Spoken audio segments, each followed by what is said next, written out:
All right, we're going to go ahead and call this meeting, the March 20th, 2025 meeting of the Cannabis Compliance Board. Could we have a roll call, please? Yes, thank you, Chair. Vice Chair Durrett. Here.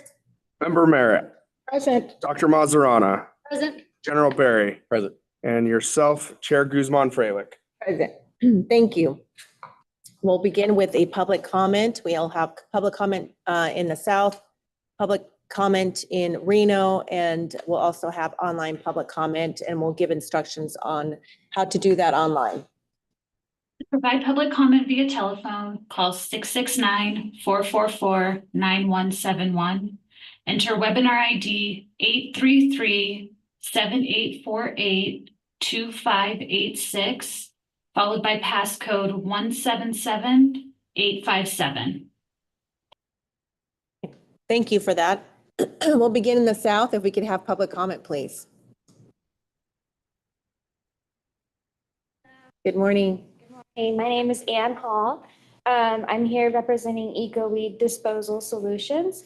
And I just wanted to let everyone know that we're here for all your compliant green waste needs. And should you need our services, our phone number is 702-344-2393. Thank you so much. Hey, thank you. Any additional public comment? Come on up and just state your name for the record. Thank you. Hi, my name is Rachel Lee. My company is Sunflower Compassionate Company. Before I do public comment, I wanted to know, once my name is called because I am on the agenda, would I be able to make comment at that time? Yes, if that's your agenda item, Yes. then you'd be able to speak on your agenda. Thank you. Then I'll reserve my public comment. Oh, she's on the consent, you're on the consent agenda. So do you want to go ahead and do your public comment now, which means unless somebody pulls that item, then they would all be voted at the same time. Okay. So yeah, it's just for an extension request on number one. It's on the, so I'll do my public comment right now if it's okay. Okay. After I finish, then you guys can go. Okay, I know I have 3 minutes. Thank you. Again, my name is Rachel Lee. My company is Sunflower Compassionate Company. I want to start my public comment with saying good morning, Chair Guzman, Chair Durrett, General Barry, welcome. Thank you. Member Merritt. I haven't been here and seen these faces in a long time. And doctor in biology. My name is Rachel Lee. It's such a pleasure to see familiar faces and even those new ones. I want to take the moment to welcome Major General. Your leadership and service in Nevada is truly commendable. I also want to recognize Doctor, in regards to your biology. Today is a great joy for me just seeing my name, Sunflower Compassionate Company, on the agenda, even though it's for an extension request. I want to ensure you that this extension is not in vain. I have made some real progress, and now I have, things such as a banking business account for the company. And I'm also in current negotiations with investors. I've had a lot of different situations that happened throughout this time with companies trying to set up predatory agreements with me. Not only has this experience allowed me to, teenage stuff. Not only has this experience allowed me to learn a lot, I haven't just sat back and not did anything, waiting for anything to be handed to me. When I first started coming to these meetings, I could barely speak. But in the process of all of this, not only have I been under some great mentors, I've been able to learn a lot. I've now, and it took me this time, I've taken a class through Nevada Startup for a business, and it had to take me 4 times to get a diploma from that class, but that's how impacted my mental state was, that I couldn't even focus. I did get some diagnoses on myself, but I also began to learn how to heal. And so not only with that, I've also had, again, some contracts that's going in. I'm in negotiations with some people. I've had a situation where we were looking at properties, but then that didn't fall through. So this is one of the impacts of being a social equity applicant and not having the money needed to fund it. We can find ourselves in opportunities where predatory situations can occur. So I'm so thankful for this time that have been granted, because there are programs that are social equity that are just failed programs. I have someone that has spoken life into me during these programs. She's a wonderful advocate in Arizona. She is in the cannabis industry. during the times of depression and wondering if this thing is going to even go through. And even lost of my family, she still has stood by me. This woman is not only a leader, she's a force of change in the cannabis industry. And this is people who I am under. She is a shining light for the failures of the social equity program, advocating for real lasting reform and change, and also using something such as solvent technology to make sure that clean cannabis is in the industry. I also want to take this moment to thank my family who has been there for me and friends such as myself. This is my niece, Natasha, and this is my goddaughter, who I'm looking to make an impact and change in these lives through a program that I started in 2021 through a nonprofit called Safe Base. This is the organization that I want to start that's going to assist kids in foster care and treatment centers with the opportunity to have an extracurricular activity added to their everyday program. This was brought to me because at one point I did work for the state of Nevada under the Department of Child and Family Services. And I saw kids come into our program with grades and leave out with grades not so well. And they just were sitting in the programs with nothing to do. I think this would help create better opportunities for kids, and where this will allow the homeless population and teens and kids out of foster care to not be so great. So I'm hoping that this extension can go as long as I can get things going and up and operational, because I have big changes that I have, ideals that I have for the community that was impacted, which I was raised up on the west side. I was raised up in the Gerson Park is what they called it. And it's difficult even looking for locations over there because we have so many churches. I'm not going to go on because I do know the rules of the 3-minute public comment, but I haven't been here. I haven't seen the new faces, and I'm excited. So thank you for giving me this opportunity to speak. And I look forward to making changes into the community and coming back again. And the only reason why I haven't been here being nosy is because you guys moved. And it was closer when you were closer to the west side for me. So thank you for letting me speak. Thank you. Thank you. You guys. Additional comment in Las Vegas? Good morning. Good morning.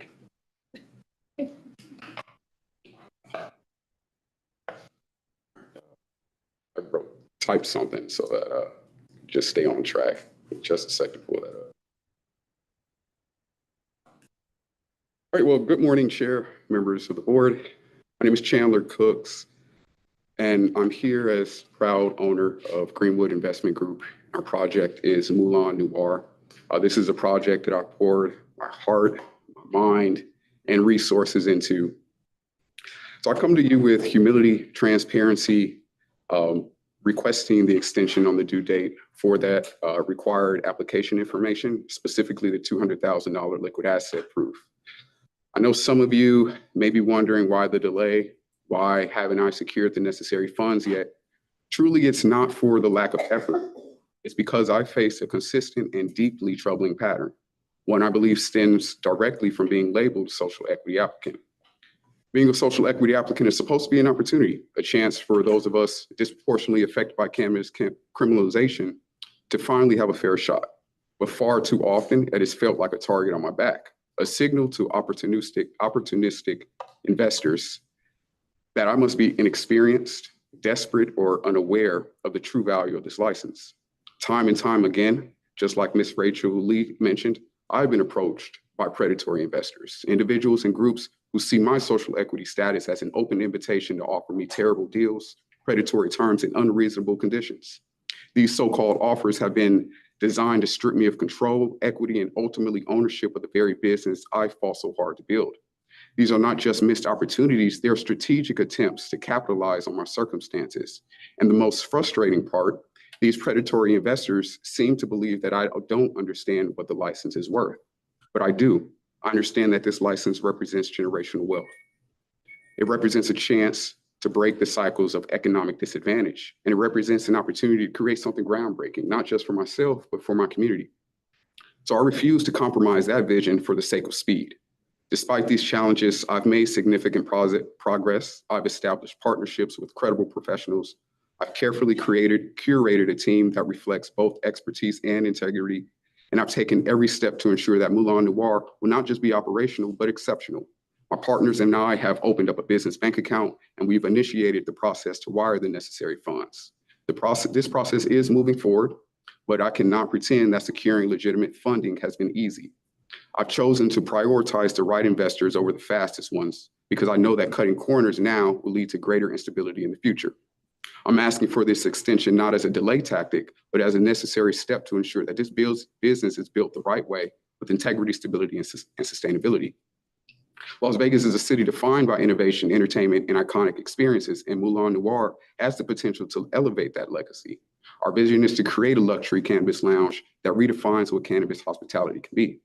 A space that blends Michelin-level service, gourmet dining, and curated cannabis experience unlike anything seen in the industry before. But the vision cannot succeed if built on shaky foundations. By approving the extension, you're not just giving me more time, you're giving me the opportunity to align with the right partners, protect the integrity of my business, and build something that will stand as a beacon of excellence in this industry. With your understanding and support, I can make that vision a reality. And I respectfully ask for your approval on the extension due date for my application. Thank you for your time. Thank you.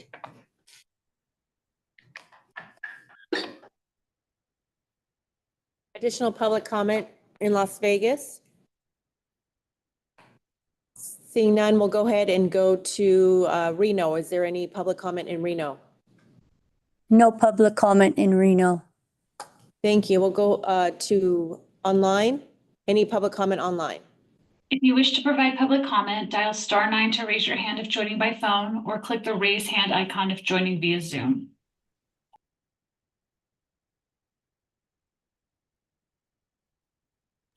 There's no online comment. Okay, thank you. With that, we'll go ahead and close the public comment period and we'll move on to agenda item 2. This is the consent agenda. We've got 4 items on the consent agenda. Unless one of the board members pulls any of the items out. One of those was pulled. We've got number 4 was actually not, we're not going to hear number 4 that's been pulled from the agenda. So we've got 3 items. So if there is, if none of the board members pull any of those 3 items, we can go ahead and take a motion and vote on the 3 items as a consent agenda for approval or denial or whatever your pleasure is. So move to approve items 1, 2, and 3 on the consent agenda. We have a motion. Is there a second? Member Drat, I second. Any discussion on the motion? Hearing none, all those in favor say aye. Aye. Any opposed? Great, motion carries. So there's extensions for those 3 items. Okay, we'll go on to item B of agenda item number 2. This is the meeting minutes from our February meeting. If everybody has had a chance to review those minutes and if there are no comments, concerns, then we'll go ahead and vote for the approval of the minutes from February. Member Merritt, I move to approve the minutes for February 20th, 2025. We have first, is there a second for approval? Second. Member Mezrana, second step. First, a couple of seconds. Is there any discussion on the motion? Hearing none, all those in favor say aye. Aye. Any opposed? Motion carries. And we'll go on to item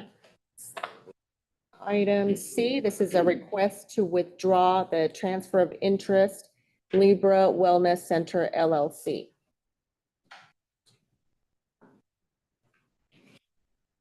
Is there any discussion on this TOI?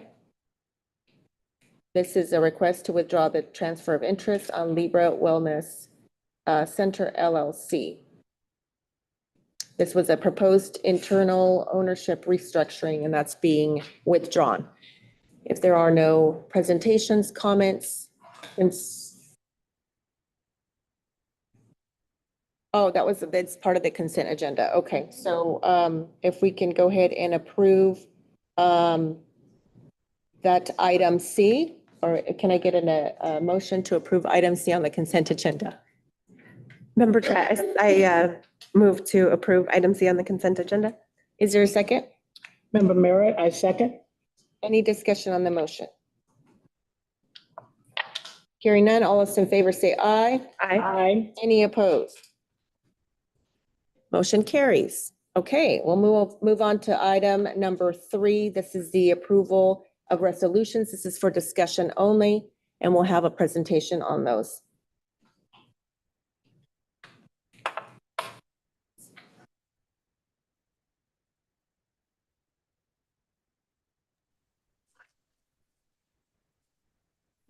Good morning, Good Chair.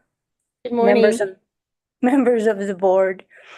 Marilyn Gray for the record. Agenda item 3A consists of informational items presented as a notice to the board of establishments who have received their final license since the last board meeting. Item number 1 is for Deep Roots Harvest Incorporated, ID number RD401. Deep Roots was granted a conditional retail store license in the Henderson jurisdiction in December 2018 by the Department of Taxation. On February 4, 2025, the CCB conducted a pre-opening inspection and audit of the facility. The inspection and audit results revealed the facility to be in compliance with NCCRs and NRS. A statement of no deficiencies was issued on February 4, 2025. As a result, the CCB approved and issued final licensure to Deep Roots' retail store facility on February 27, 2025. Item number 2, excuse me, is for Essence Tropicana LLC, ID number RD319. Essence was granted a conditional retail store license in the Henderson jurisdiction in December 2018 by the Department of Taxation. On February 12, 2025, the CCB conducted a pre-opening inspection and audit of Essence's facility. The inspection and audit results revealed the facility was in compliance with NCCRs and NRS. A statement of no deficiencies was issued on February 12, 2025. As a result, the CCB approved and issued final licensure to Essence's retail store facility on February 27, 2025. Thank you, Chair. Thank you for that report. Okay, we'll go on to item number 4, and these are the transfers of interest, beginning with item A. This is Pure Tonic transferring license to Lucid Management LLC. Rachel, will you be doing that? I will. Thank you. Morning, Chair, members of the board. For the record, I'm Rachel Branner, Chief Compliance Audit Investigator for the CCB. I am here to present agenda item 4, which consists of 6 transfer of interest or TOI applications. Item A is a TOI application made by Pure Tonic Concentrates LLC to sell and transfer its cannabis dispensary license, RD456, to Lucid Management LLC. Pure Tonic and Lucid currently have a board-approved management agreement, which permits Lucid to operate the dispensary while this TOI investigation was ongoing. At this time, no areas of concern have been identified in conjunction with this investigation. I'm available for any questions, and my understanding is that Alicia Ashcraft, Jake Ward, and Stanley Johnson are available to address any questions you may have as well. Thank you. Good morning. Good morning, Chair Guzman-Freilich, Vice Chair Durrett, members of the board. Alicia Ashcraft of the law firm of Ashcraft and Barr on behalf of the applicant Lucid Management. And then I understand up north is Mr. Ward. Yes, hello everybody. This is Jake Ward, owner Pure Tonic Concentrates.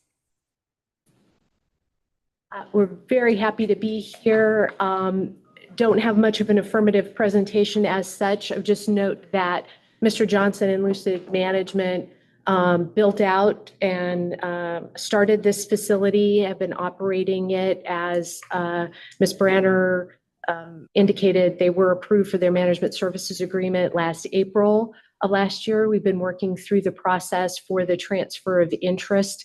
I do want to thank the investigator. We had a change of investigator kind of midstream on this one. Our original investigator left the department for other opportunities. And so Dana Lauren jumped in. She was awesome to work with and picked up and really efficiently kept this moving so that we could bring it here for you today. Again, this operation is in Winnemucca, and Mr. Johnson's here to answer any questions you might have. Thanks so much. Thank you. Good morning, Chair. Morning. Board members. I'm open for questions. I don't even know what to say. Okay. Any questions from the board? Member Durrett, for the record, so you are purchasing it from Tonic. from Puretonic, and so these are going to be yours now. Yes. That's great. I mean, because we went from, having the rough hearing a year and a half ago, and you really obviously took that very seriously. So it's great. I mean, for any operators outside of the state who have, footprint in the state, they really, I'm sure you can attest, need to have boots on the ground in the state. So, That works really well. So, and remind me, which facilities are you going to be now? just Winnemucca, it's a retail store, Winnemucca, Nevada. Okay. I've lived in Winnemucca, so I felt a personal connection to this, and so I'm very happy. I'm very happy. I hope you enjoy your time there. I'm sure you're not living there, right? No, But you're spending some time there. that's correct. Great. All right. Thank you. I appreciate the board from recommending I get local counsel. She was awesome and helped me navigate what felt like terrain waters a lot easier. So she's the reason it went from a very turbulent situation to something that makes sense. That's great. I'm glad you found her. Congratulations. Yes. Great. Mr. Ward, any comments from you? No, nothing in particular. I'd like to second the thank you to the investigative team. You guys have been great. It's been a long journey, and thank you for finally getting us there. So that's it from me. Ask another question. So, what are you moving on to? Sorry, yeah. So we currently have wholesale operations in Reno, Nevada that we've been running since 2014, I believe. We're coming up on 10 years now. And then we also have a retail operation in Story County off of USA Parkway in the industrial center. So we're still in the thick of it, and we're just going to kind of move on and focus on those things. The one in Story County, that hasn't opened yet, has it? I know we opened, I think it was August 2022 that we opened that facility. Wow. Okay. I need to visit this because I cannot picture a dispensary in Story County. That's Yeah, awesome it's for hard to them. picture. Yeah, Story County is either Virginia City or Yeah. the Tahoe Reno Industrial Center is kind of comprises the entire place. So we decided to set up shop in the industrial center, and it's going okay. There's a lot of traffic there because of all the folks that work out there. But yeah, it is hard to picture. I agree. It's that plus wild horses walking around in the parking lot. So it's been fun. All right. Any additional questions from board members? Okay. With that, I'll take a motion. Member Mazzarano moves to approve agenda item 4A, transfer of interest number 2000004 concerning Lucid Management's LLC's acquisition of entity number D456 from Puretonic Concentrates, subject to the condition that the waiver of NCCR 5.112 would expire on the next agenda. Is there a second? Second. Member Barry, second. Okay. Any discussion on the motion? Hearing none, all those in favor say aye. Aye. Any opposed? Motion carries. Congratulations. Thank you. Okay, thank you. Thank you. Thank you. Thank you, Mr. Ward. Okay, we'll go ahead and go on to item B on the agenda. Thank you, Chair. Rachel Branner for the record. Item B is a TOI application made by Ianthus Capital Holdings, Inc., a publicly traded company, on behalf of its subsidiary Green Mart of Nevada NLV LLC to sell 100% of the entirety of its cannabis licenses to EP Nevada Management Incorporated. Upon board approval of this TOI, neither Ianthus nor Green Mart of Nevada NLV will have cannabis operations in Nevada. At this time, no areas of concern have been identified in conjunction with this investigation. I am available for questions, and my understanding is that Maggie McCletchy, Richard Cloud, Jared Kahn, and Arash Yazdanapa are also available to address any questions you may have. With that, Chair, I'll turn this item back to you. Thank you very much. Good morning. Good morning. Any affirmative presentations? No, I just wanted to let you know that Erin McCarthy from the parent company of Green Mart is also available by Zoom if you have any questions for the transfer. Okay. And Chair Freilich, Jared Kahn for the record, members of the board. I'd just like to say today is a very proud day for Nature's Chemistry. They're one of the top brands in the state, and this has been a long time coming for them to finally get into the retail side of things here. They were, in the last 2 rounds of licensing applications, they were 1 below the line and 2 below the line, and they took the high road. They didn't sue the state and try and leverage into obtaining licenses that way. They did this through hard work, perseverance, and now after establishing probably one of the top brands in the state, they are now here in the retail side of things. They're going to have 3 dispensaries eventually here, and so this is a major accomplishment for them, and I'm very proud of them today. Thank you, and thank you. Thank you for that. And I know you have that foundation and that background, so I'm sure that you will do amazing. Appreciate it. Okay. Any questions from board members? Member Dret, this is the one that's on like Charleston and Maine, right? Arts District, absolutely. Okay, yeah, okay. And so you have 3, you're gonna have 3 retail stores now? Well, it's just that active store. Okay, and 2 then, licenses, paper licenses, okay, Reno and Henderson associated with that. okay. Well, congratulations. I Appreciate know it. that a Thank you. lot of blood, sweat and tears went into this, but good thing you had good counsel. So I'm sure that made it easier. Certainly do. And we appreciate all your hard work and efforts in the process. It's been a lot of trials and tribulations, but we're here now. So that's what matters the most. Great. And I see Ms. McCarthy is also on the line. Yes, hello. Thank you. Hi. Any additional questions from board members? Any additional comments? No, I just did want to thank Ms. Branner and David Vale, the investigator that was ultimately working on this transfer, for their work in getting this done. Yeah, Appreciate the comments. exactly. Yeah, thank you. And Maggie McCletchy for the record. Thank you. With that, if there are no additional comments, concerns, questions, then I'll go ahead and take a motion. Member Dret, I move to approve the transfer on agenda item 4B between Anthus Capital Holdings and AP Nevada Management. You have a first, is there a second? Member Barry, second. Member Barry, second. Any discussion on the motion? Hearing none, all those in favor say aye. Aye. Any opposed? Motion carries. Congratulations. Appreciate it. Thank you. Thank you very much. Thank you so much. Thank you. With that, we'll go on to item C. Thank you, Chair. Rachel Branner for the record. Item C are 2 TOI requests made by Air Wellness, Inc., a publicly traded company. TOI number 24000021 requests approval for a debt restructuring, which will lead to an approximate 11.5% ownership increase for a minority shareholder, Milk Street Credit Fund LP. TOI number 240042 requests approval for an internal restructure between 2 of Air's minority shareholders, Graticule Asia Macro Master Fund and FISI Fund Holdco Limited Partnership, whereby the 2 companies would consolidate its ownership interest into FISI, increasing FISI's ownership of Air to 5.73%. Air has also requested a waiver of NCCR 5.110 pursuant to NCCR 5.112. Staff suggests that if the waiver request is approved, it be limited to expire, at which time Air appears before the board for its next TOI investigation. At this time, no areas of concern were identified in conjunction with the investigation. I'm available for any questions, and my understanding is Alicia Ashcraft, Stephen Cohen, Brian Connolly, Craig Kelleher, and Eric Griffin-Mao are also available to address any questions you may have. With that, Chair, I turn this item back to you. Thank you. Thank you very much. And welcome, gentlemen. Thank you for joining us. Ms. Ashcroft, this looks like a straightforward transaction based on some a portfolio that included the bonds.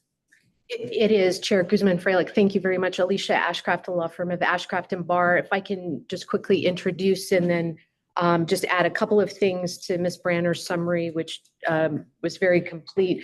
By way of Zoom, we have Brian Connolly and Craig Kelleher of Mill Street Capital, Brad Asher, who is the CFO, the Chief Financial Officer of Air Wellness. Brad's appearing in lieu of Steve Cohen, the president, so apologies for that change, and Eric Griffin-Mao of FISI Capital Fund. It is pretty straightforward. It's been about a 1.5 year process, and that was just because we kind of took a unique route in that this follows Regulation 511 0 sub 10.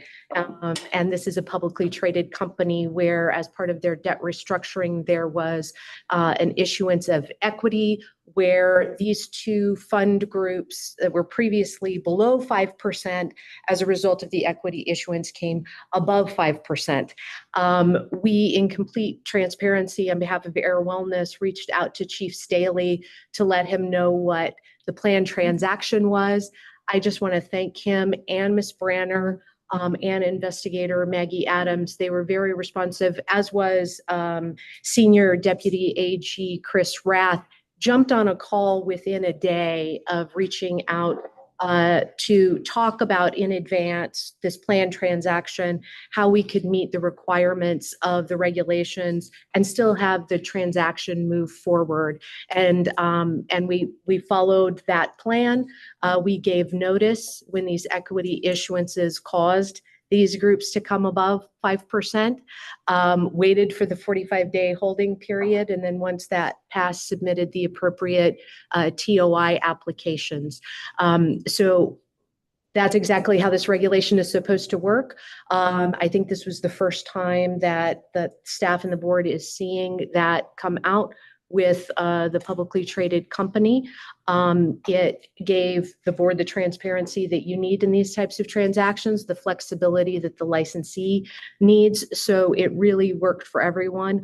Also want to thank, this ultimately landed on investigator Michael Covington's desk after all was said and done, and he did a wonderful job. His questions were very fair and appropriate, and we were happy to respond to those so that he can put that investigative report before you about this transaction, these funds, who's involved, the control officers that were identified, the past background check, got the agent card. Happy to answer any questions. That was a lot of information, but all this to say that the regulations really were workable and gave the flexibility necessary for these types of transactions for licensees. So we thank you very much for that. Thank you for that explanation. It's always nice to hear when something is working. So. Yes. Great. Any comments from the licensees? I think they're just glad that we're here. It's so serious. Okay. All right. Any comments or questions from the board members?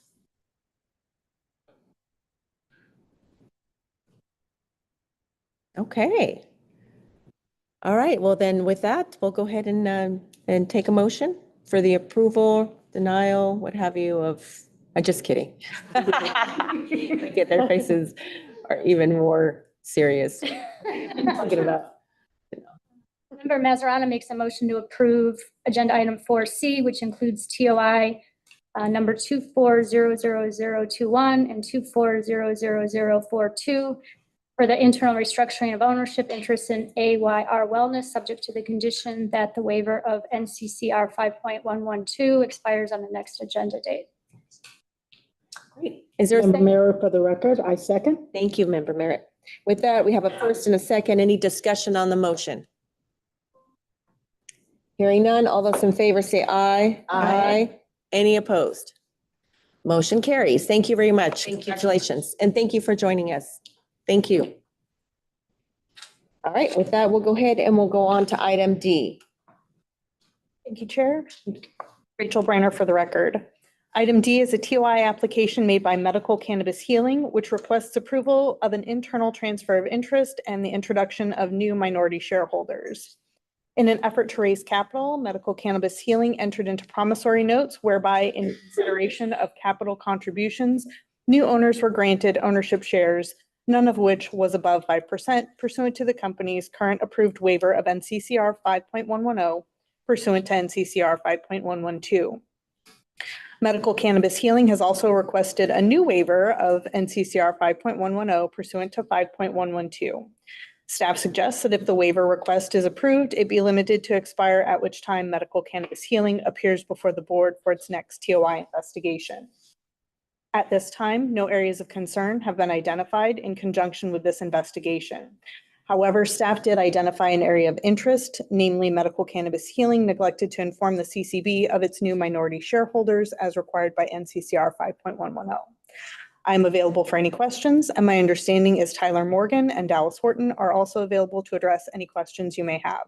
With that, Chair, I turn this item back to you. Thank you very much, Chief. Okay, welcome. Good morning. Thank you for having us. Affirmative presentations. No, I'm Tyler Morgan. I'm the president, and Dallas Horton, I'm the CEO. So we're here to answer any questions that you have. Ms. Angela's been wonderful. We now understand that when we file the waiver, we do have to, send you a letter notifying you of any internal movements up to the 5%. Our error was we didn't know we had to file that letter. We thought we filed the waiver, we were done. And of course, Ms. Angela very logically pointed out, yeah, but how are we going to know what you did? And I was like, oh, so that's never going to happen again. We're always going to send a letter, and we do apologize. And we certainly meant absolutely no disrespect to the board. I would not have done it. They sent a letter, it was so easy. We feel pretty foolish sitting before you today. So that is definitely never going to happen again, and we do apologize. Thank you. And we do like to mention that I think almost every meeting, right? Like you said, how are we going to know what's happening internally unless? Oh, it's logical. You just don't think about it. You think you file your waiver and it's waiver, right? You're done. You did it. And then the next logic, which she said, how are we going to know? I really did kind of lean back and say, Pat, I'm an idiot. So I get it. I really do. I thought the waiver was a waiver. It's maybe an attorney. A waiver means you don't have to do anything when you're an attorney. And no, it is a waiver to make the application, not a waiver to notify the board. And I do understand the error in my misunderstanding. And I can only apologize, beg your forgiveness, let you know it ain't gonna happen again. Okay, thank you. Yes, ma'am. Any additional comments, questions before I bring it back to the board for? Question, just one question. On the variances, when we send the letter, it is good only up to 4.9%. After that 4.9, you have to do an application. Doesn't matter when, how far after. That's not an annual thing. In other words, like just or do you just refile another waiver? Or do you? So I guess the question is, I'll put it simply. Does that waiver, if you add 4.9% in a year and we file paperwork, if there is more money given in the next year and the person gets another 4.9%, does the waiver protect them, or does that 4.9% apply once and then you do applications? And I'm going to ask staff to answer that question. Rachel Branner for the record, Chair. In that case, when an individual reaches above that 5% threshold, we would like to do an investigation and confirm their suitability to present that before the board. Yes, ma'am. That's what I needed to know, and I do very much appreciate you. No problem. Thank you. All right, any questions from board members? Member Barry, and just based off of, understand you did not know needed to file the letter. So I'm just checking, is there any concerns based off it not happening? So is this satisfactory? This is satisfactory. Yes, sir. Thank you. Thank you for your service to the military. My dad's Navy too, so God bless you. Any additional questions, comments? Member Drat, for the record, so you guys are up and running. It looks like, things are, you have product out there now. I know this one took a few years with some hurdles, Three right? dispensaries. We're doing about 300 pounds a month. We also sell cartridges and infused pre-rolls. We expect, God willing, the creek doesn't rise, be cost neutral by July. At this stage, the difficulty really is where the mistake occurs is you don't always get paid from your vendors on time. At that point, we are not a dispensary. We cannot not pay our bills like they do. They can just not pay vendors. There's no reprimand. We don't deal with people like that. All of our vendors, we grow. All of our vendors are the power company, the water company. We have to pay our bills or things get shut down. That is where sometimes investors have to put money in because somebody owes you $45,000 and you intended that to pay the next month's overhead. And they just say, sorry, Charlie, we don't have the money this month. You got to get your group together and put a little money in because your bills have to be paid. And I appreciate you guys working with us and teaching us how to do it and get it done right. We certainly, I think, have done a pretty good job up to this point. We have in a very difficult market when 27 farms have shut down. We're moving 300 pounds a month. So we're very pleased with the way we're navigating the market. Now, what we need to do is make sure we keep you guys very happy, because it doesn't do us any good to keep the market happy if we don't keep the CCB happy. So we're disappointed at ourselves for being here, I'll be honest. And in the practice of law, if it was my law firm, I'd be beating us to death. It's not, it's new. We're learning. And all I can do is just say, I do apologize. It certainly meant absolutely no disrespect. I would never disrespect the state of Nevada. Thank you. You're welcome. Okay, thanks. Additional questions, concerns, comments? If not, I'll take a motion.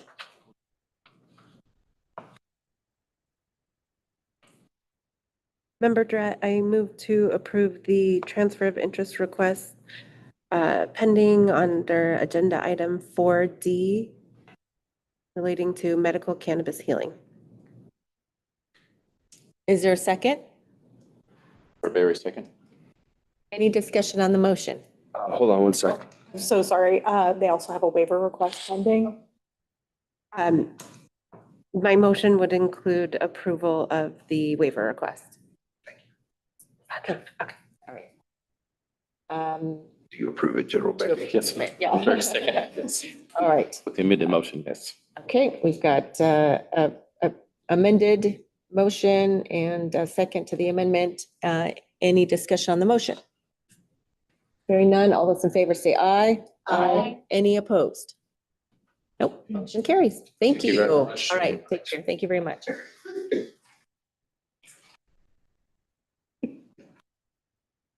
Thank everyone for your service on the cannabis compliance board. We do appreciate it. Thank you, appreciate that. Okay, we'll go on to the next agenda item. Thank you, Chair. Rachel Brenner for the record. Item E is a TOI application by Nabisix LLC and 800 Stillwell LLC requesting approval to trade cannabis distribution licenses with one another due to jurisdictional issues. As cannabis licenses are unable to change local jurisdiction and due to aforementioned challenges that each company has faced in its respective jurisdictions, the companies would like to exchange distribution licenses. At this time, no areas of concern have been identified in conjunction with this investigation. I'm available for any questions, and my understanding is Alicia Ashcraft, Vincent Ning, June Lee, and Alexander Hose are also available to address any questions you may have. Chief, good morning. Chair Guzman Freilich, Vice Chair Durrett, members of the board. Lest I wear out my welcome one last time, Alicia Ashcraft, the law firm of Ashcraft and Barr, on behalf of the applicants here. Whereas the last one was a little more complicated, this is very simple. These two existing licensees each hold a distribution license in City of Sparks, City of Reno, and they would like to have the license in the other jurisdiction. So in a very cordial and proactive manner, they've agreed to exchange those licenses. By way of Zoom is Vincent Ning, co-founder and co-CEO of Nabisix. And up in the Reno hearing office is Alexander Hose of 800 Stillwell. Again, just working in a very friendly and helpful manner. If these two groups can exchange these licenses, they will each then realize some very good operational efficiencies for their businesses and can move forward in a much more, again, efficient and prosperous manner. So we request your consideration and approval. I just want to quickly thank Chief Staley and Ms. Branner for really working with us to make this happen quickly, again, so that these existing licensees can realize those efficiencies just as soon as possible. So thank you very much to them, and thank you for your consideration. Thank you, and welcome back, Mr. Ming, and welcome, Mr. Hose. I'm intrigued by this swap. This is the first time that we've ever done this, and I have to just hand it to you guys for coming up with this, thinking outside the box.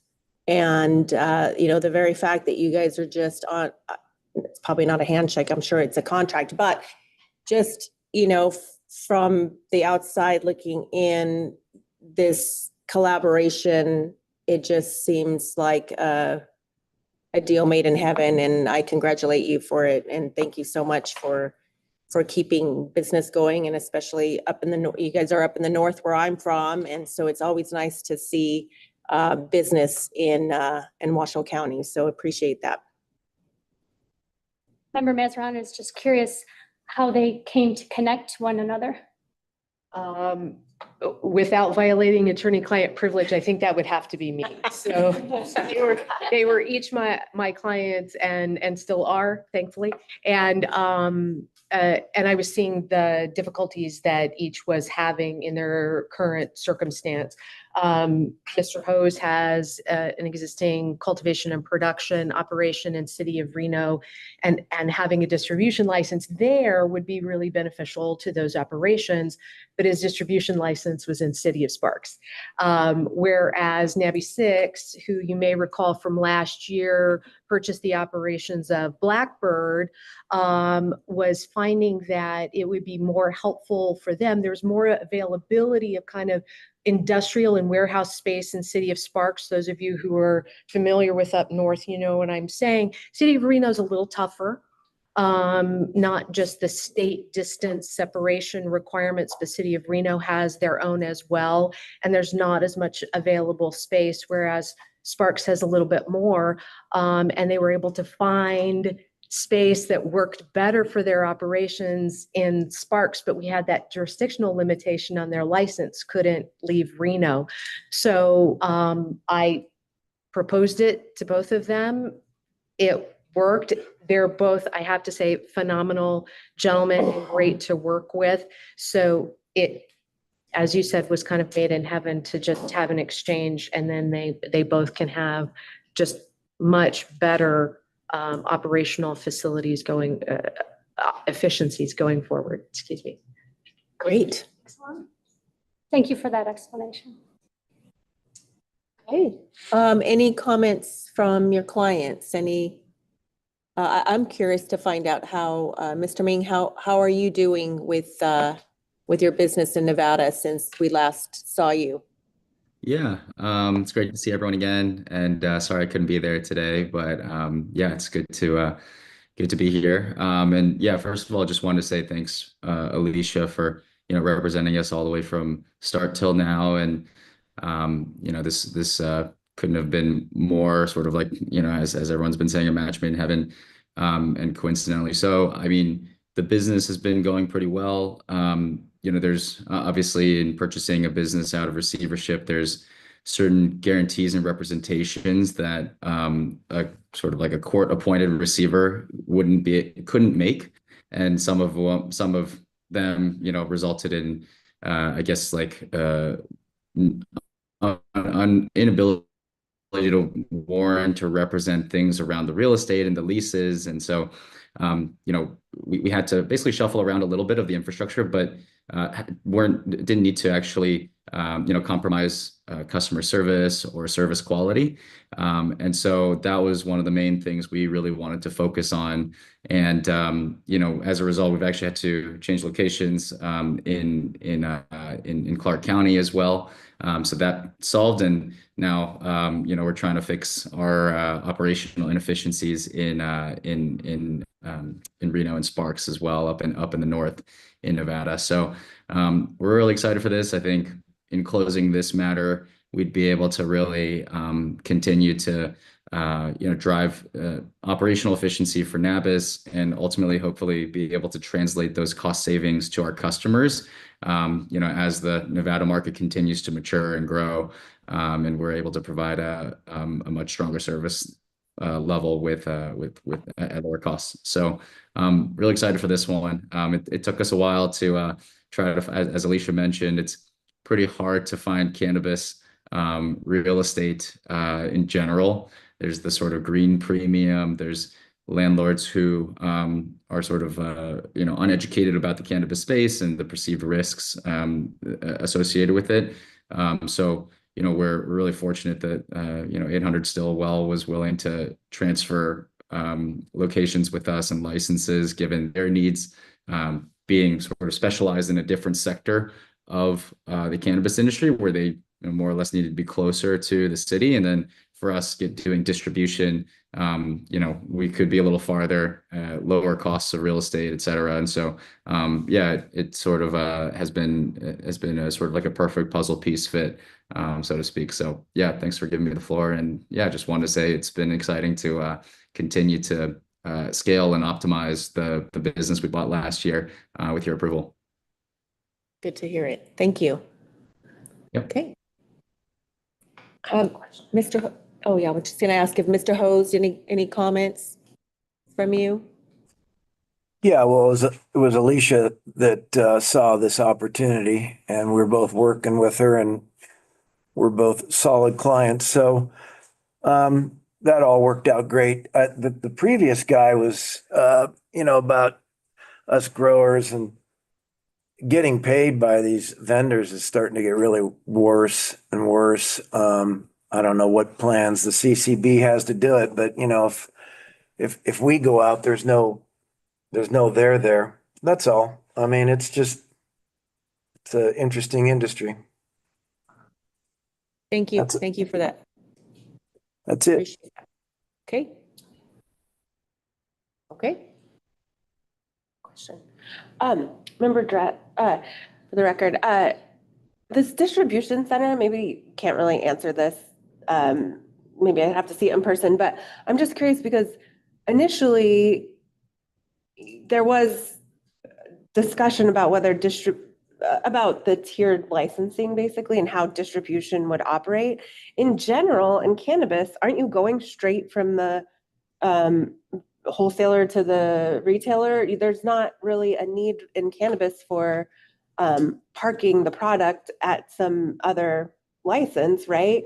Because it's not like you guys are deciding where it's going to go. It's going from whoever purchased it, the retailer. So why is it not going directly there, or why is there now enough product to warehouse waiting to go to retail? Well, if I could just jump in real quick, for their northern location, distribution is still required to have some storage capacity,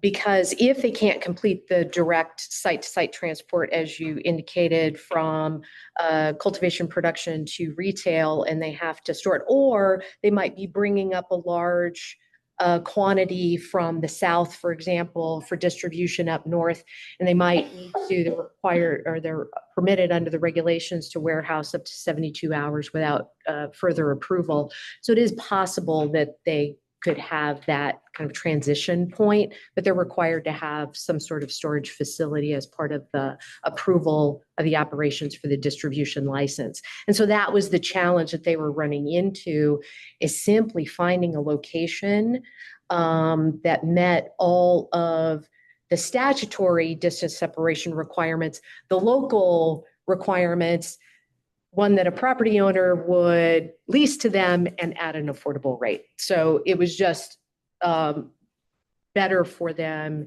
in City of Sparks. And I have to say, because we often complain about local jurisdictions and delays, City of Sparks has been awesome. I just want to put that on the record, and in case they're watching, this is their first pure distribution license. Most of them are attached, as Mr. Hose's operation, to a cultivation and production, and they also have a distribution. City of Sparks didn't have just a standalone distribution license and facility. They didn't have the specific land use code provisions, and yet their senior planners have worked with NABI 6 and myself to really make that happen.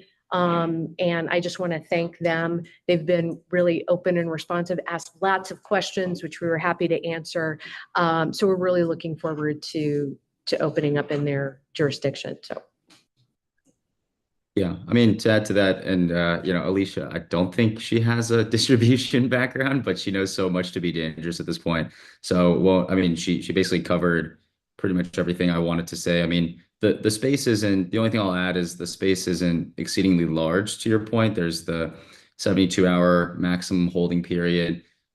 So it's really if you can imagine a driver that needs to bring product up from, Clark County all the way to northern Nevada, it's hard to make a bunch of other stops at dispensaries in the same day without parking on the side of the road or, staying at a hotel overnight and leaving product in a, in a hotel parking lot. And so all of that is just having the warehouse is creating more security and compliance for our drivers and for, the industry. So that sort of like overnight ability to leave product is really helpful. So it's not a big space and product doesn't stay there for very long. It's more, they're more cross stock layover hubs.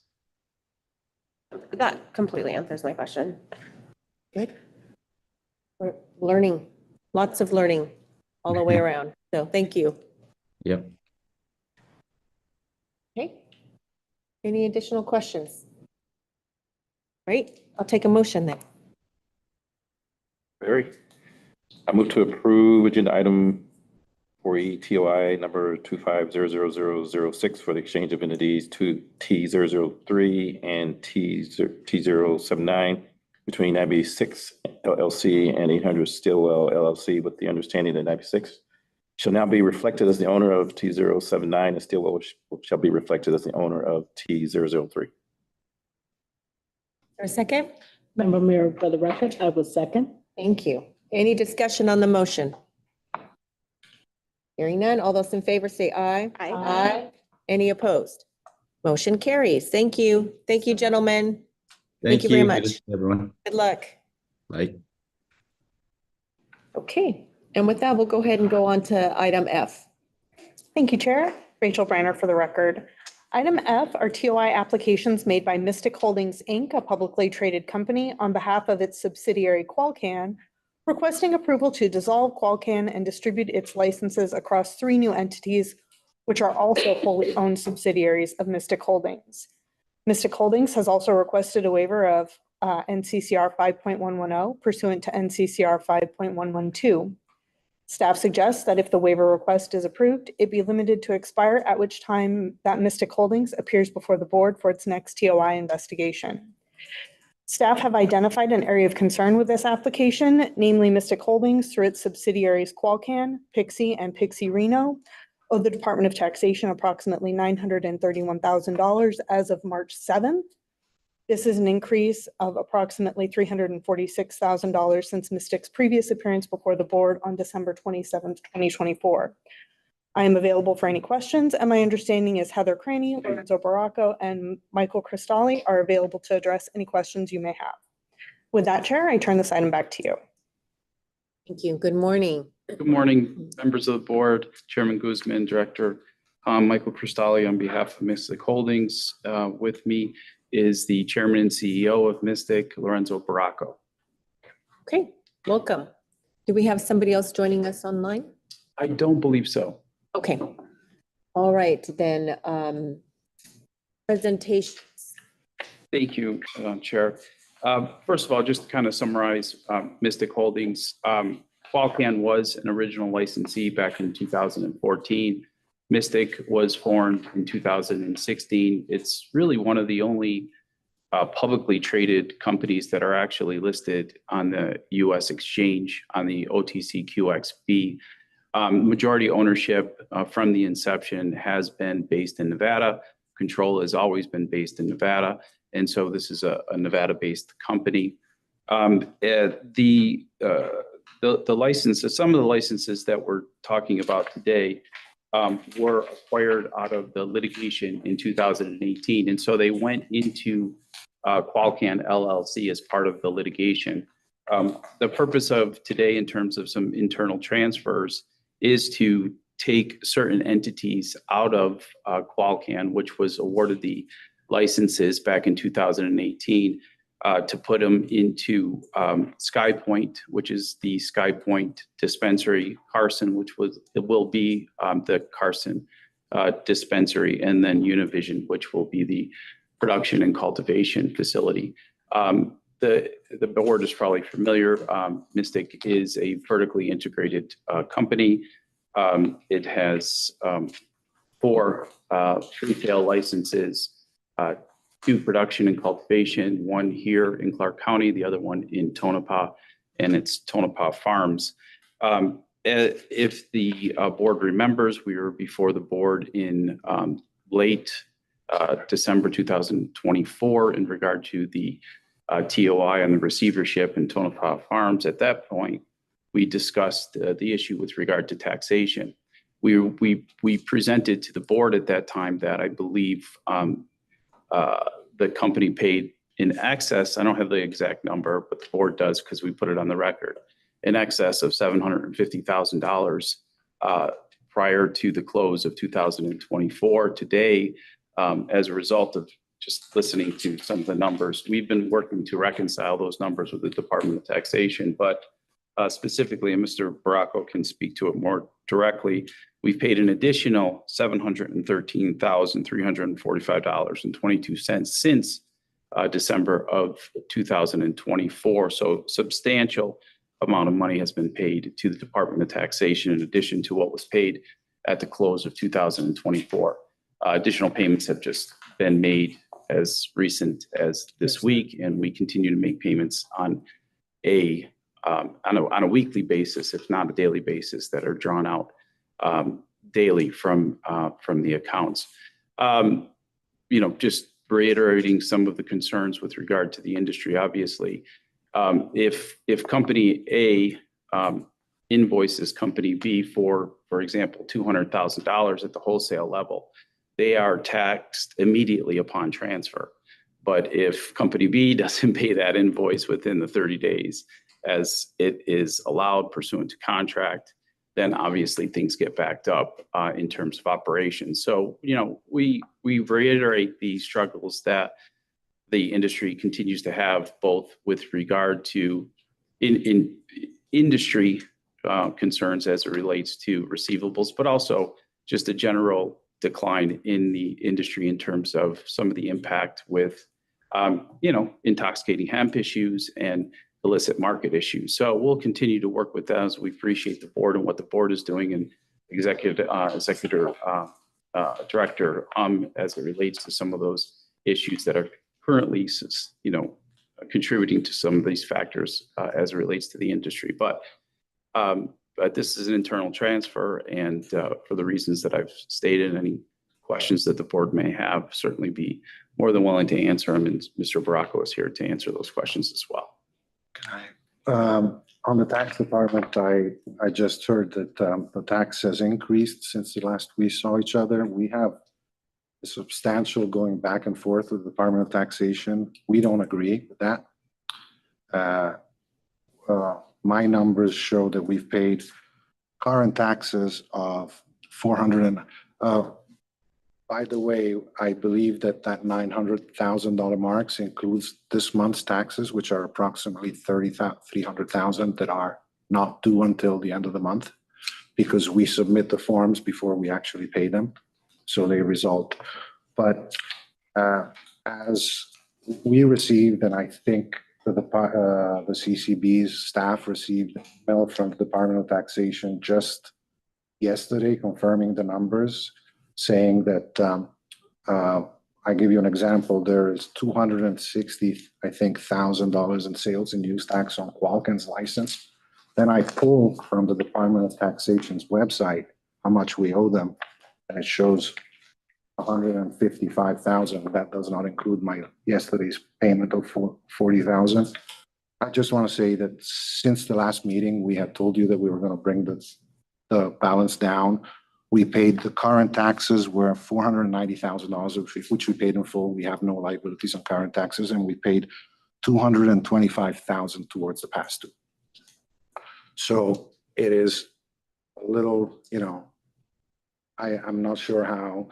I mean, we sent spreadsheets back and forth with the Department of Taxation. We also have, now that they have their ACH form online, what we've done is we've put an automatic ACH about a couple of $1,000s per account every day that it pulls every day, cash flow wise. So each dispensary account pulls about $2,000 a day every day. And The website shows, like I said, and I want to use it as an exhibit, shows 155,000 that is due and all the outstanding bills. And when we first came here in December, this was almost 400,000, which we put as an exhibit. So we kind of go back and forth. They allocate checks, then they allocate them somewhere else. And our cash flow will allow us to pay about $150,000 to $200,000 every 30 to 40 days down on our liability, which I believe is close to 500,000 now. And so in terms of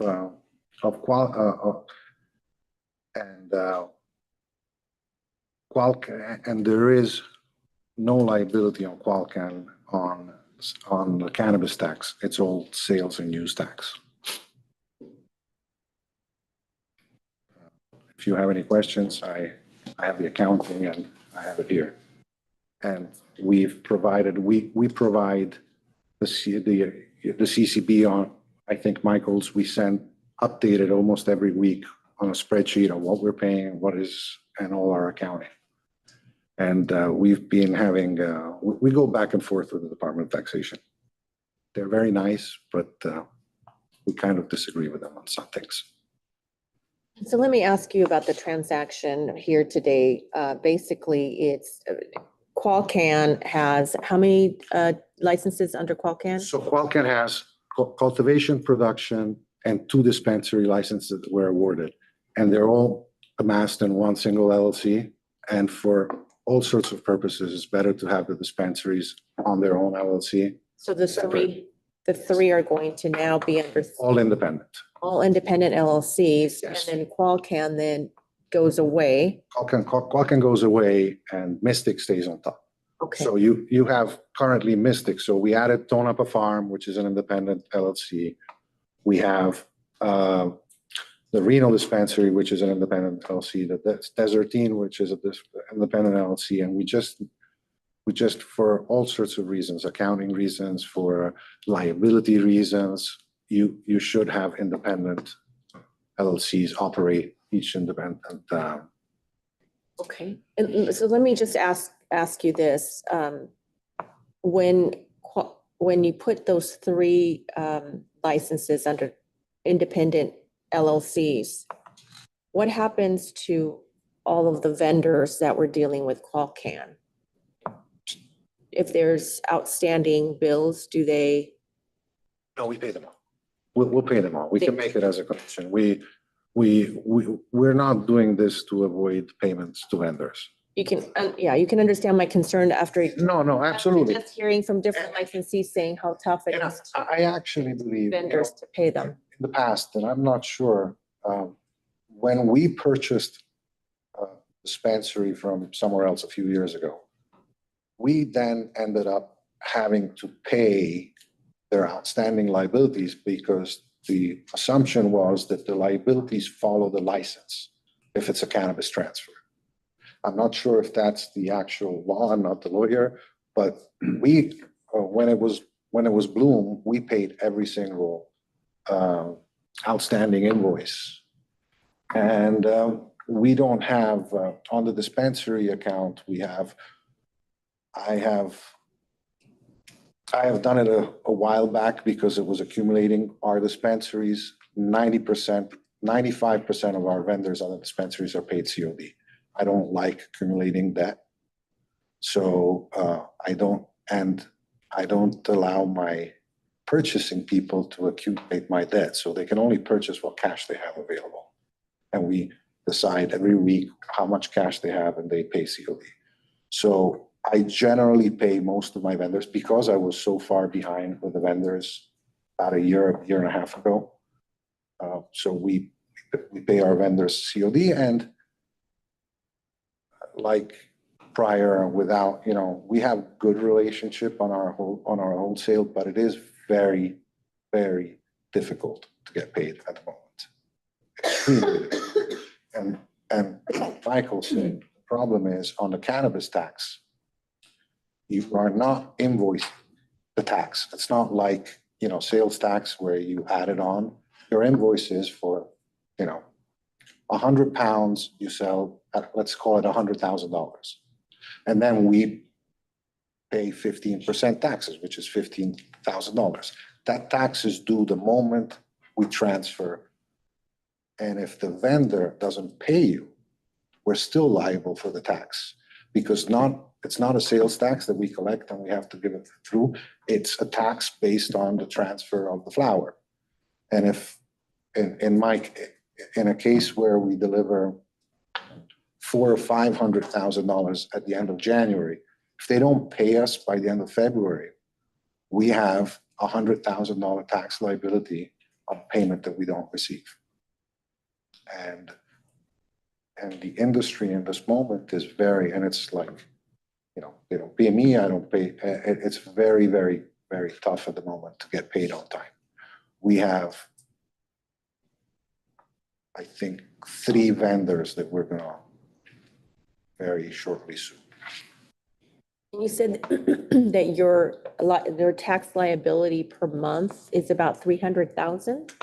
It's Able to pay it's about 150 to 200 each month on. that's what we've paid since December 27th. We've paid 225,000 in addition to our tax liability, and we've paid the Department of Taxation as of today.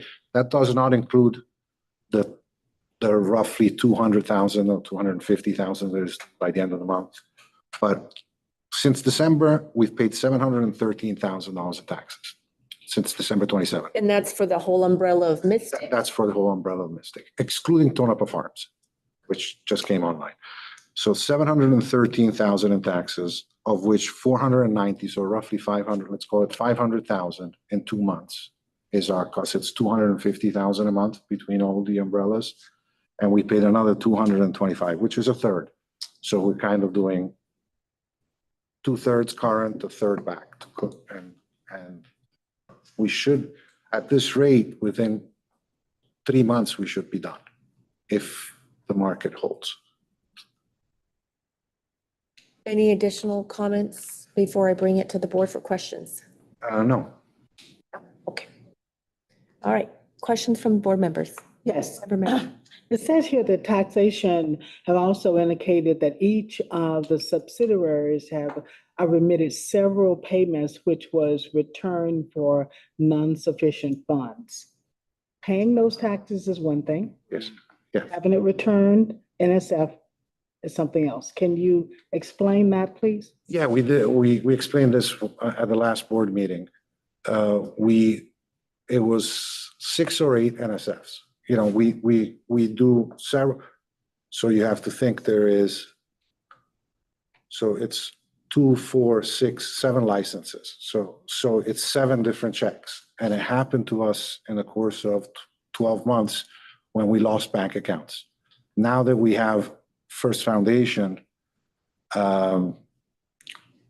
we have not had that problem. Actually, it goes in our going back and forth with the Department of Taxation. There's an email from about a week ago saying, hey, your check was insufficient funds. And we called our bank and we said, bank, is there a check for insufficient funds? And the bank said, no, that check was never submitted.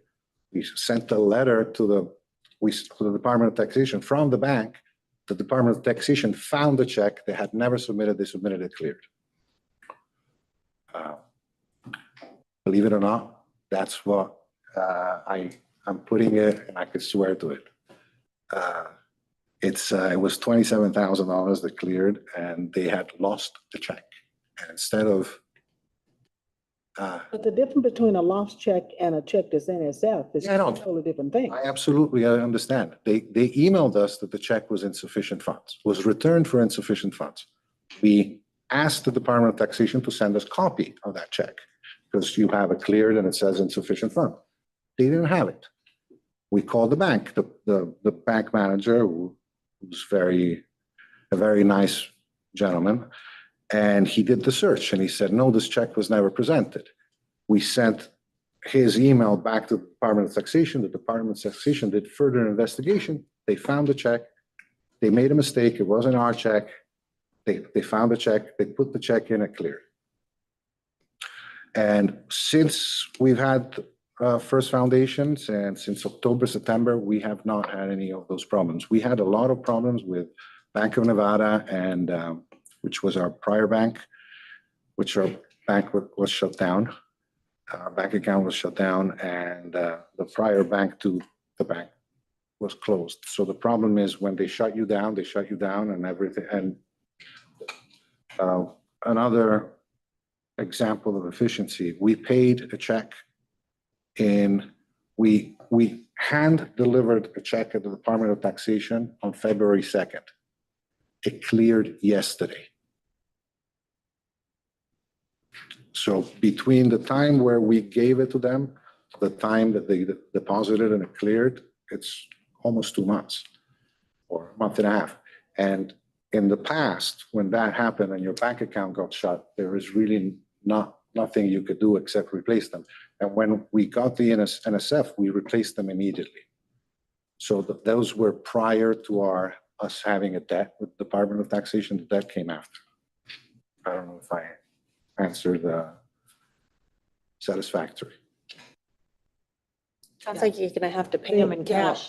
I hear the explanation, but still, the departments of taxation, are still on their record saying that you had insufficient checks for more than one of the subsidiaries. I said 8 of them. And this was about a year and a half ago. A year ago, maybe 7 or 8 months. We had this full discussion in the prior board. Nothing recently. Nothing recent.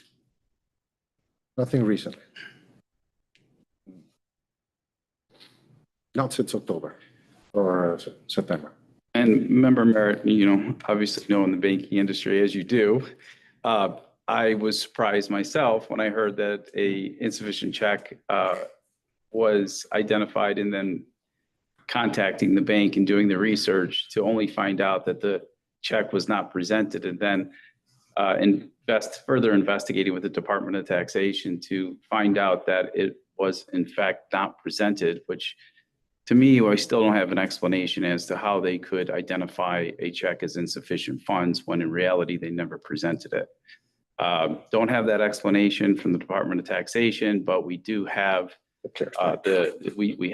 we have verification from the bank, and we've gotten the bank to confirm that in fact that check was not presented.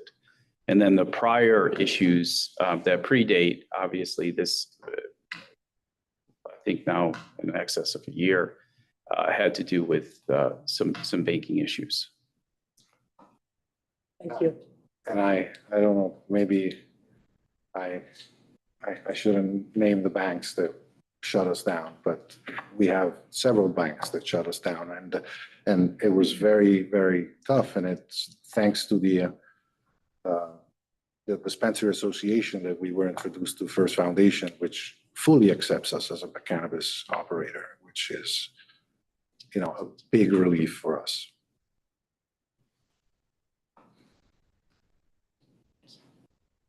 Additional comments?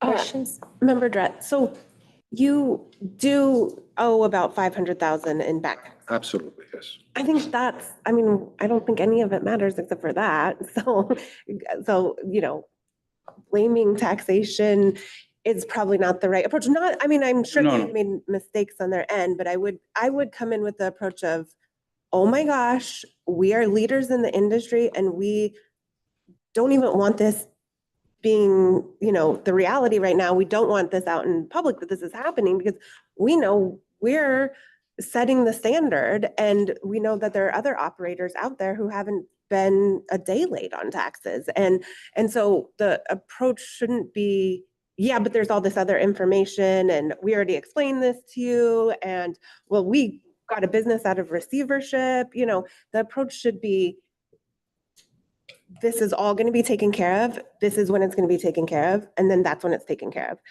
So I think at a minimum, I would want to what is the plan for it to be taken care of? I said, our cash flow allows about. No, I'm sorry. What I want is different than what you said. I want a very specific plan that is set in stone that we are, that we will then bring you back to follow up on.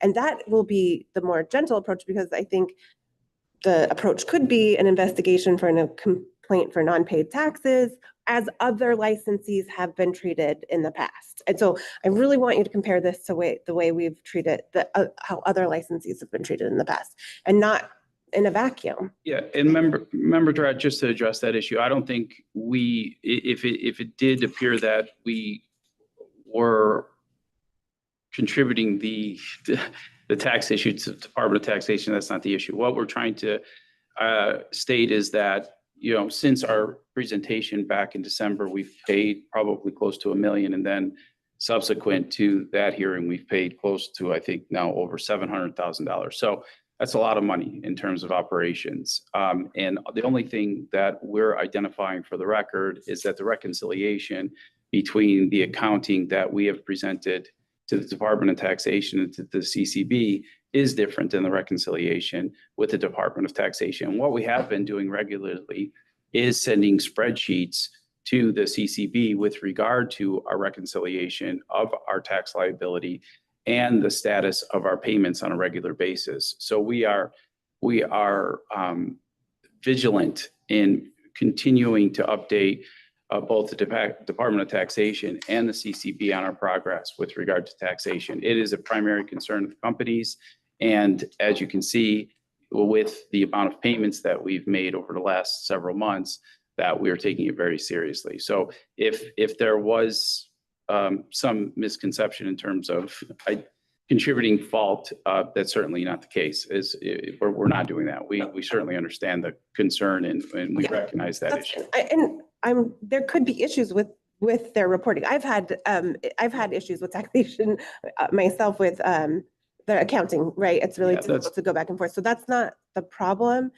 There could be problems there. So you can continue to dispute that and to work with them, but there's clearly an amount that's outstanding either way, regardless of whether there's a misunderstanding. So for my part, if, you know, I don't know about the other board members, so I'm only speaking for myself. I think it can all be wrapped up nicely if there's a clear plan, and then there's a check-in on that plan and make sure that plan happens. Can I'll go beyond my lawyer and make a suggestion that is a clear plan.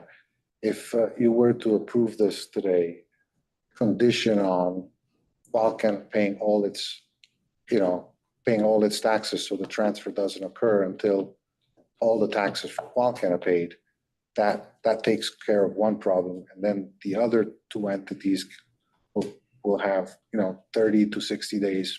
Hopefully that's gonna get taken care of as well.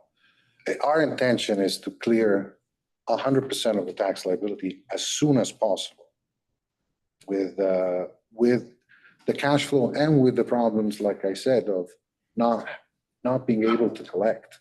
It's very, very complicated to run an operation and, select, and I'm not to select its vendors if the vendors don't pay you. And the tax liability accumulates. It's very fast. But our dispensaries have enough cash flow to pay, thank God, the entire bill and cushion if my vendors don't pay me. If I didn't have dispensaries, we wouldn't be having this conversation. I'm probably not strong enough, like some others, to survive just as a cultivation. Member Berry, so based off of what you said, with working on your reconciliation and having the cash flow and showing profitability and coming up with a plan, I do agree with that. Then it's fair to say that probably within 90 days that you would have good clarity in the path forward and have paid off some of the majority of the back taxes. For 90 days. Based off of what you have told me. Yeah, the majority of the 9 taxes. I believe the Qualcant portion of the taxes can be paid way earlier than 90 days. The rest of it is probably going to take about 90 days. At this rate of paying, probably 90 days if we can keep the current cash flow.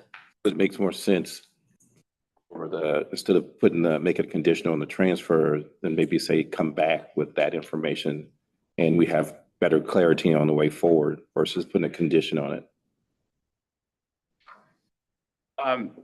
That affects our ability to clean up the organization under Mystic and allow, and I think it'll be helpful for Mr. Rocco and the operation of companies, especially in light of tax liabilities, to be able to operate those under separate LLCs. I mean, I think that's the purpose, and I think ultimately that structure going forward will assist the company in being able to operate in a manner that is more efficient and will lead to a more expeditious operation in terms of the tax liability as well.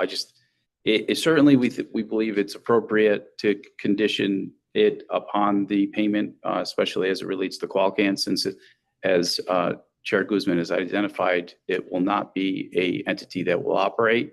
We certainly believe that should be a condition that Qualcan clear up those tax liabilities. As it relates to the other entities, they will have those liabilities going forward as it relates to them specifically. And we would like to be able to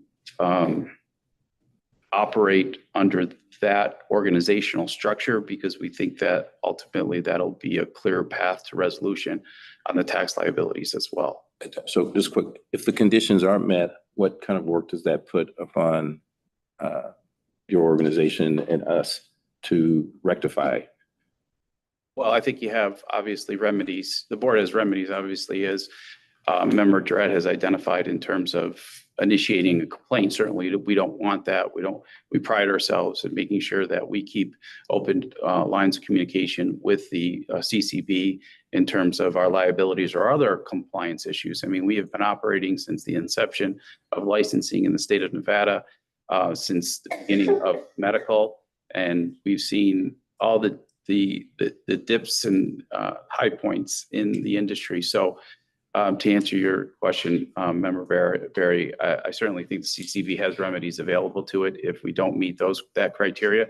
But I think what you'll see is what you've seen in the past. I think that's what you have to look at. What has the company done since December of 2024? Well, in order to satisfy the TOI as it related to Tonopah Farms, the company satisfied all of those tax liabilities. Okay, what has it done since 2024 till today? Well, it paid, in excess of $700,000 in tax liability. So if I was here saying we didn't do anything in 2024 to meet the requirements for the TOI as it related to Tonopah Farms, then that would be another story.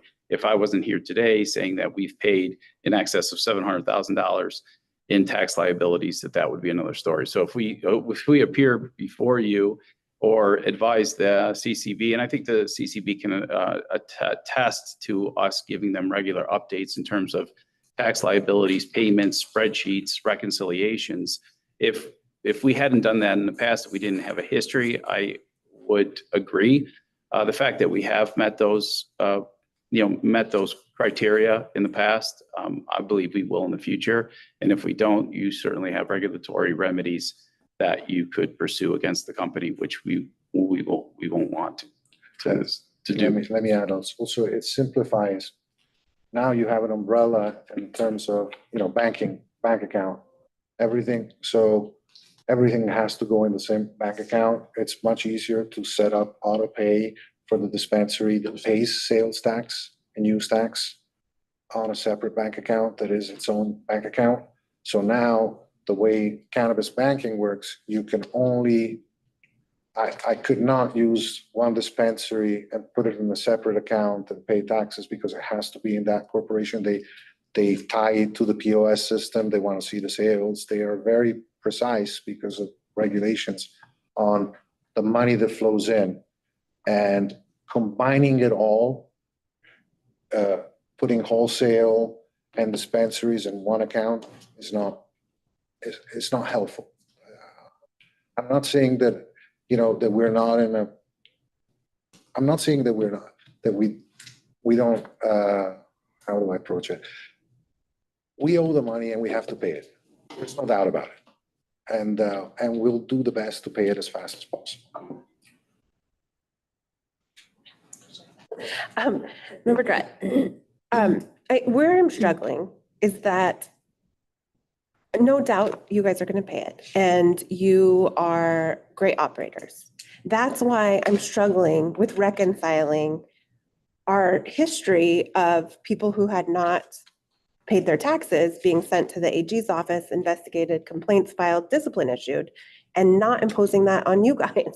I don't think that's the path that's going to happen. I just need, how do we tell other licensees, yeah, it's okay to be 500,000 behind as long as you really intend to pay it and you are good operators otherwise.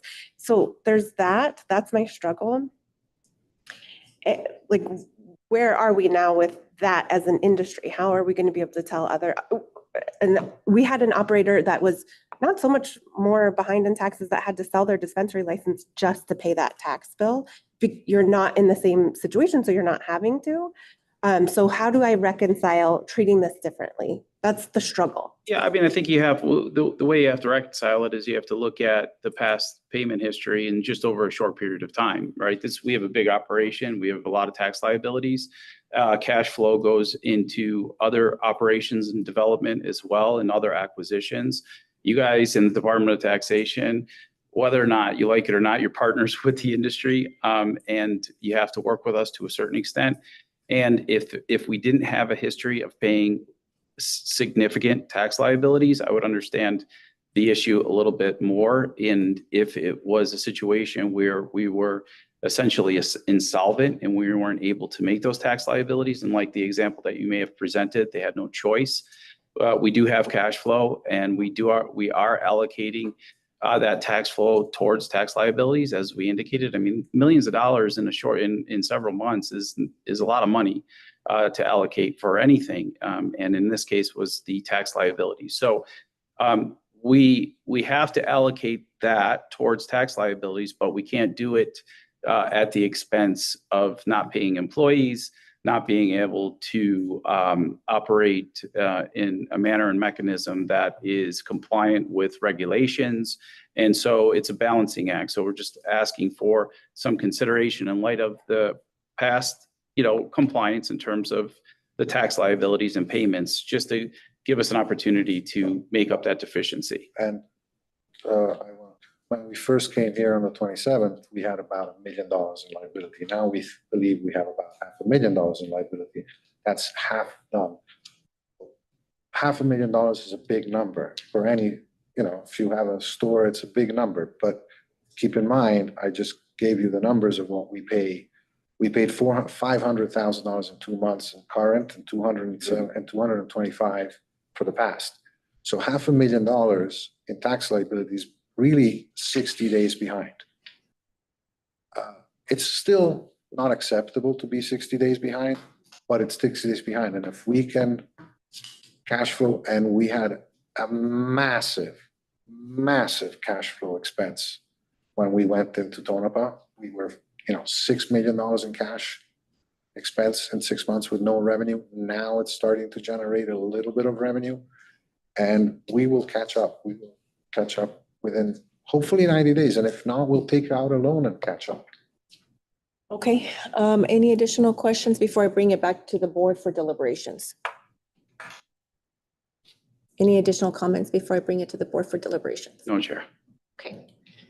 With that, I may be thinking differently, or maybe I'm thinking the same, but to me, it's maybe I'm being over simplistic, but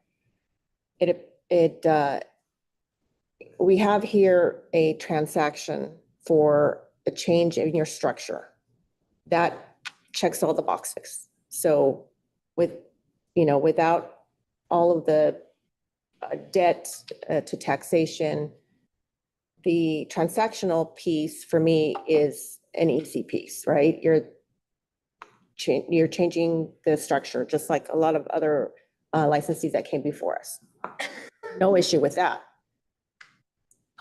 The non-payment of taxes for, whatever reasons, and all of them appeared to me to be legit.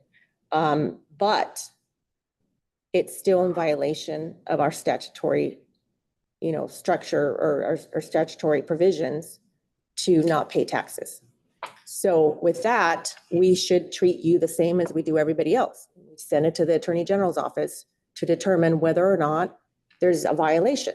And then they decide whether or not a complaint should be filed or whether or not they're, they do the legal piece of it. That's not, for us to determine. That's for them to come to the board with that presentation, with all the evidence and this, the statutes. So for me, again, I may be oversimplifying this, but to me, those are the two pieces that I'm looking at. So I'll give you guys the floor, and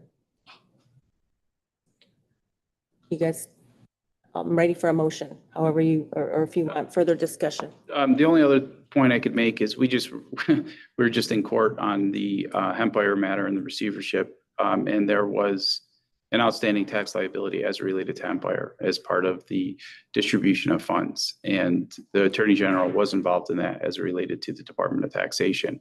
And we did satisfy the tax liability for Empire as related to that transaction. And so that liability issue was satisfied to the satisfaction of the Department of Taxation. So we've dealt with them in regard to certain issues associated with our corporate structure, and one of which was that receivership acquisition. Member Durrett, for the record, yeah, I do not want to send you guys for investigation, but I feel like we have to treat it like we've treated other licensees. And if we've never had somebody with outstanding taxes that didn't get referred back to the AG. So maybe everything can get sorted out with them and it won't come back here, but I just don't think we can, out of fairness to the industry, I don't think we can treat it differently. So I would move to approve the requested transfers and refer to the AG to report back to the board about the tax liabilities. Member Berry, second. We have a first for the approval of the transfer, and we have a second. Was that approval of the transfer and referral to the Attorney General's office for investigation? Yeah. Okay, that's accurate. Okay, we have a first and a second. Is there any discussion on the motion? And I would add to my motion a waiver, requested waiver. Yeah. Takes its vote on that. Is there a request for 5.110 waiver? Yes. Then we need to amend that motion to include language that the waiver is granted until the next board appearance under 5.112. Okay. Member Durrett, my motion would be to grant the requested transfers, to approve the requested waiver under 5.110 until the next hearing agenda, and to refer the case back, not necessarily for investigation, but refer it to the AGs to report back to us on the tax liabilities. Member Berry, second. You made a motion. Okay, we have a first and a second. Is there any discussion on the motion? Okay, hearing none. All those in favor say aye. Aye. Aye. Any opposed? Motion carries. Okay, just so I'm clear, it's the approval on the transfers have been approved. Approved, okay. Thank you. Okay, Thank you, Chair. Thank you, members. thank you. We're done with our transfers of interest, and now we'll go on to item 5, and this is the briefing from the chair and the executive director. I have no briefing, but I do want to thank our Director Hum for his hard work at the legislature. I know that you have been busy and staff has been busy, and you've been doing a great job, and thank you. I know it's it's tough. The legislative session's always tough, but you guys are doing great. So I appreciate it. Thank you so much. Thank you, Chair. And we embrace it as an opportunity to get better and make changes. Let me say this, though. I feel like my friends over the Department of Taxation unfortunately got beat up a little bit here. They've been incredible to us. They've been incredible to work with. Director Hughes, there was a couple of them in attendance today. So I just kind of want to put that on the record. Yes, there may be a dispute. The fact remains that licensee does owe taxes. We will be vigilant in that and continue to work with taxation to make sure that those are paid. And then also to work with our incredible DAGs to investigate that as well. But again, tax has been incredible to work with. They've gotten us very, very recent reports, which we've shared with you as far as the outstanding tax liabilities. So just kind of wanted to put that on the record as well. So yes, the legislature, it's been a busy 7 weeks now, I guess you could say. So just want to say, James Hum, Executive Director of the CCB, as per your request, Chair, during the January meeting, legislative update will be provided at each board meeting throughout the session. So let's begin with our CCB sponsored bill. CCB prepared and submitted AB 76, which, as referred to in my testimony in February, is a run the agency type of bill. This bill was presented to the Assembly Committee on Judiciary on February 12th. There is no fiscal impact identified. Please note, as also stated in the presentation to the committee, after engaging with stakeholders and industry members, the CCB also submitted a substantive amendment for the committee's review. We received several questions on the bill and clarified as necessary to the Assembly members. We did receive initial feedback after that presentation from stakeholders and have submitted one additional small amendment that was asked for. We submitted that on Tuesday. We will keep the board updated as it works its way through the legislative process. There are currently 4 other Assembly bills related to cannabis we are tracking. AB 149 requires the CCB to adopt regulations governing certain agreements to share information and data maintained by the board. It also asks for an appropriation of, in total, $3.3 million from the general fund for cannabis research and to fund the Cannabis Policy Institute. AB 203, this bill contains multiple provisions. I will actually kind of cut this one off. Just because went over it last time as well, but also the bill sponsor has indicated they're going to bring forward substantive amendments. So as kind of those amendments work their way through the process, we will bring that before the board once we see kind of what those amendments entail, because I think there were going to be some pretty wholesale changes, effectively, change some tax structures, created a social equity liaison within the board, allowed for different types of delivery. So again, I know that they're working hard on that, so I will bring that forward. This bill was heard on Wednesday, February 26th. And then at that hearing, Chief Gilbert appeared in neutral. The bill, again, the bill sponsor indicated several amendments would be forthcoming. So we've continued to engage with the bill sponsor on that. We did submit a fiscal note on the bill regarding the new position that it creates, and then additional fiscal agencies place fiscal notes on this bill. AB 307, this bill revises provisions governing the taxation of sales of cannabis and cannabis products. It effectively eliminates the excise tax on wholesales of cannabis, which currently stands at 15%. It would then increase the amount of excise tax on retail sales of cannabis and cannabis products from 10% to 14.25%. It also revises the manner in which revenues from the excise tax on retail tax of cannabis and cannabis products must be distributed, and that mainly concerns the distribution to local jurisdictions. CCB has submitted a fiscal note on the bill as drafted at the tax rates indicated on the bill. And then also please note, this is a 2/3 majority bill, meaning it will need 2/3 of both legislative bodies to vote yes on it for it to pass. Again, submitted fiscal note, I believe next week or the week after that bill will get a hearing. But again, I know that they are still working on some potential changes to it. It has not been presented yet. AB 308, this bill revises provisions relating to cannabis establishment agents. It authorizes the CCB, in accordance with policies and procedures established by the board, to waive any requirement to obtain a registration card for a person who holds an ownership interest of 5% or more in a cannabis establishment. I think you've heard this multiple times. This is for more of the institutional investors. And so and it enables the board to kind of work with more institutional investors. Additionally, it clarifies the procedures which an owner, officer, or board member of a cannabis establishment may obtain a registration card. I have some more notes, but effectively what it does is it established for an agent to go down to one card rather than multiple for the different verticals or the different license types. Keeps that amount at $150 for each individual agent, and then bumps up the cost of an owner card, but also consolidates it at $400 for an owner, officer, or board member. We testified in neutral on that bill. Members of the industry as well as the bill sponsor asked us to answer a few clarifying questions. Again, neutral on the bill, but we indicated that we would be able to consolidate those agent cards. A question on that one? Absolutely. So there's going to be some revenue loss, of course. Currently, yes. Will the one agent card, will we be able to up that fee to kind of balance it out?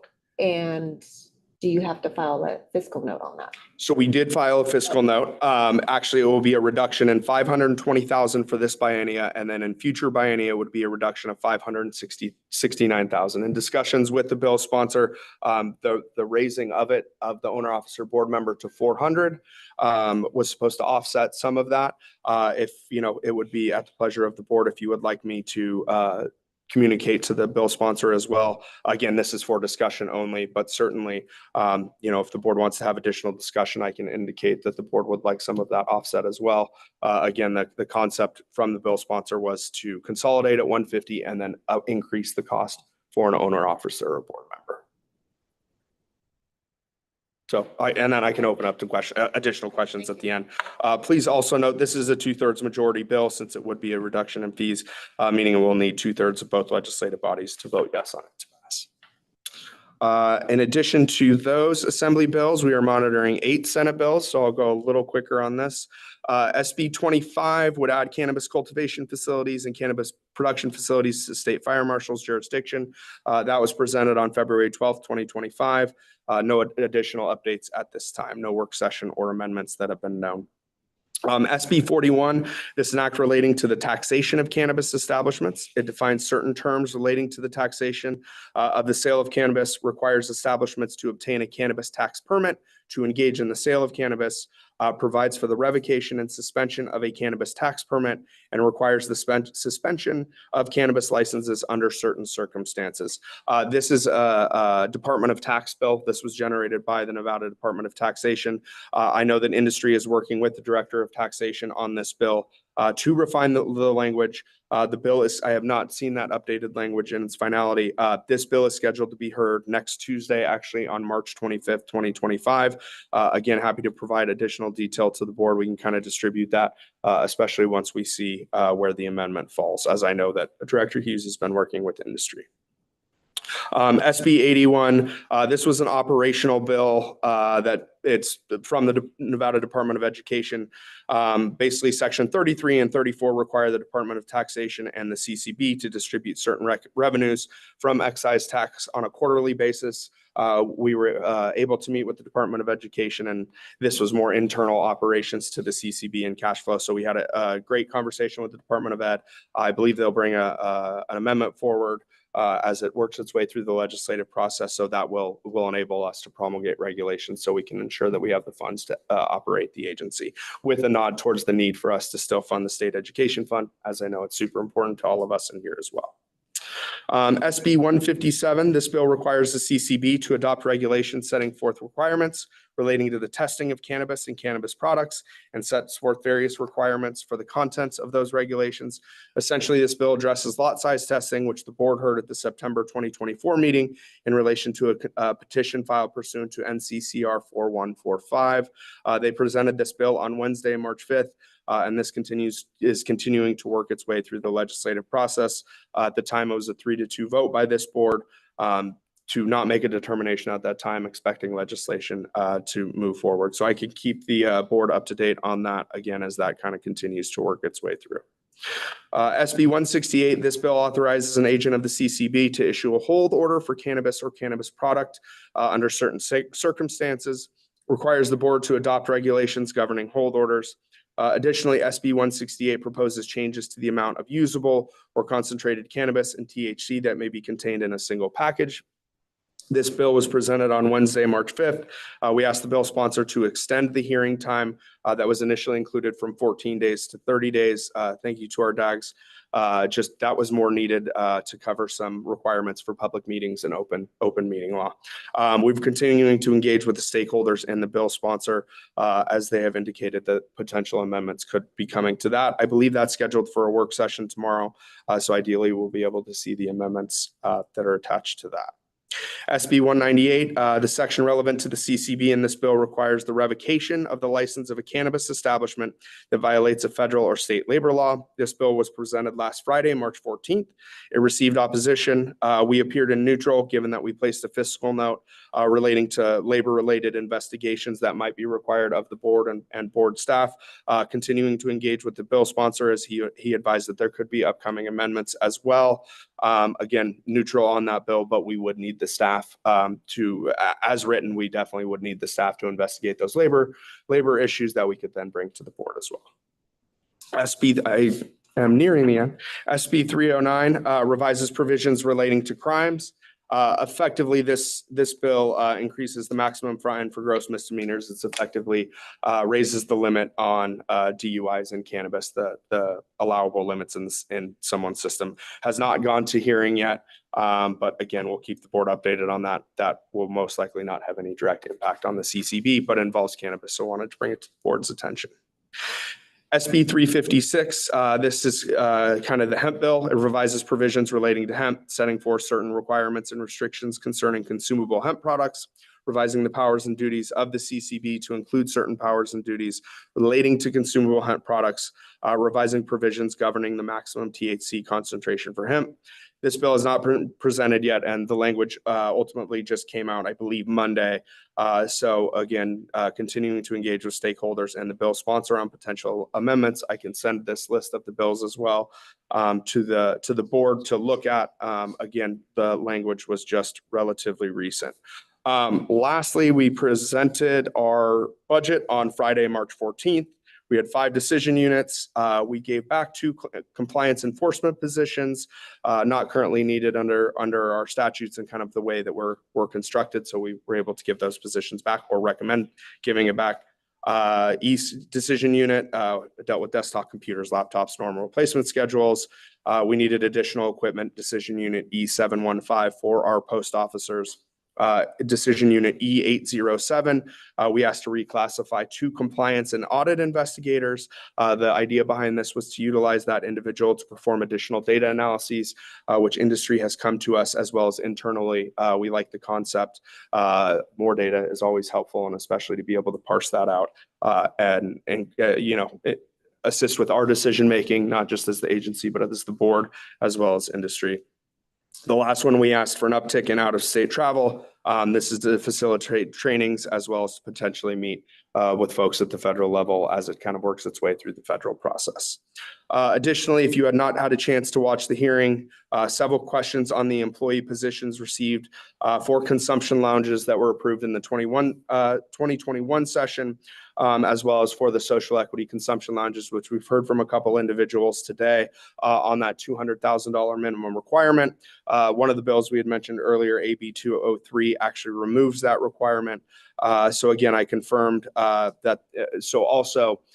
confirmed that of that 200,000 that is currently under regulation for consumption lounge licenses, that not a dime of that comes to the CCB. That's all used for operational costs and operational startup costs. And then also told the bill sponsor as well as those at the money committee that we would be happy to continue discussion on this requirement. And again, if there's movement legislatively, obviously we'll have to address that, but also at the board, we can do it at the regulation level. So it's certainly something I think that it's worth bringing to the board's attention. In addition, a few additional bill draft requests. Language has not been posted yet, so we will bring that to the board again as that kind of comes to fruition.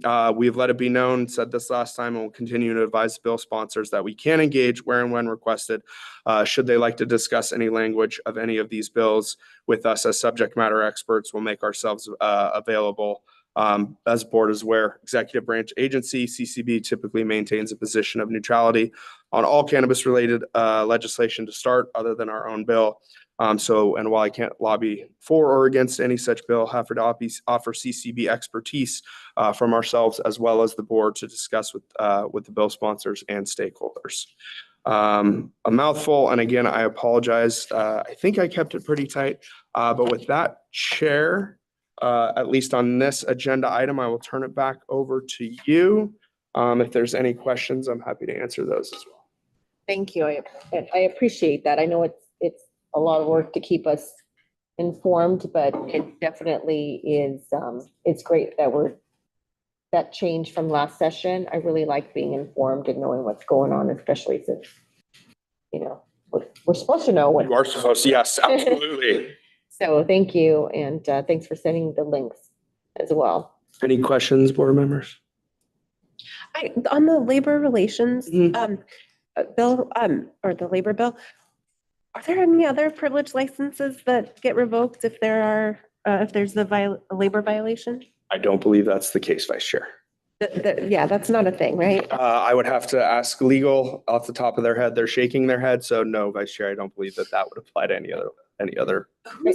I know gaming has, but I think it has more to do with hostile, like work environment, sexual harassment, that type of thing, that they can actually discipline them for that. But I don't know to what extent of the labor they can take action. But this was to revoke, to allow revocation of their license for a violation? That is correct. That is the way that I read Who's the sponsor? Senator Daley is sponsoring SB 198. Yeah, okay. So I don't know how we would handle it, but I would think that the board would not be totally in favor of that. I know marching orders right now are just to testify as neutral, but I would have some concerns about that. Of course, we don't want our licensees engaging in labor violations, but there's recourse for them, right? The labor board. Yeah. It would be my thought, Vice Chair, that we would not want to, that's part of the reason we requested the positions, is that so we could also, make sure that we are aligning with the proposed language so that our board, this body here, of course, wouldn't give up any of those, of their authority, so to speak. So you'd still be able to vote on things and review them, of course, after an investigation conducted by us. So again, still waiting to see what additional amendments potentially come out of that bill. And again, we'll be talking internally as well, because right now it seems like, to your point, that may be the case. So I get ask a clarification on that taxation bill.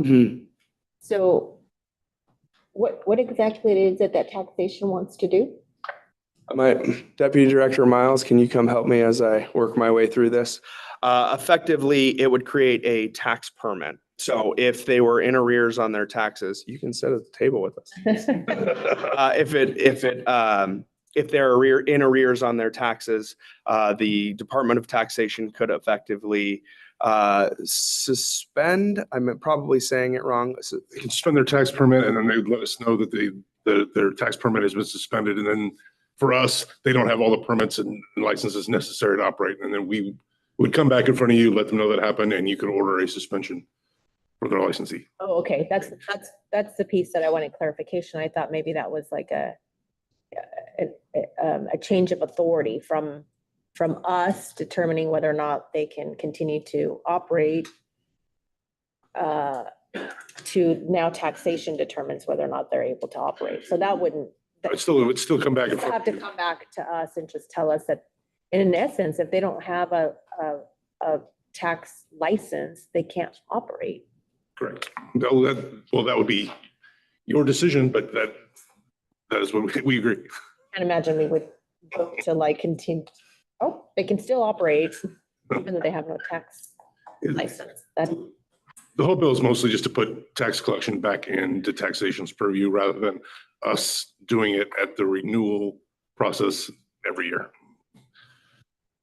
Okay, that's the one where the devil's in the details probably. We'll have to. Yes, and they've been very active in working with industry to hammer out those details. Okay. Can I say, I also didn't mean to sound negative towards taxation about there being mistakes. Mistakes get made. I mean, there's a billion transactions going on in Nevada. Mistakes are going to get made. So that wasn't a criticism of taxation. Understood. Thank you, Vice Chair. If you'd like, we can keep going, or if you'd like to close item A, Chair, I can move on to item B. Any other questions with regard to the pending bills that touch cannabis? Okay, item B. Excellent, thank you.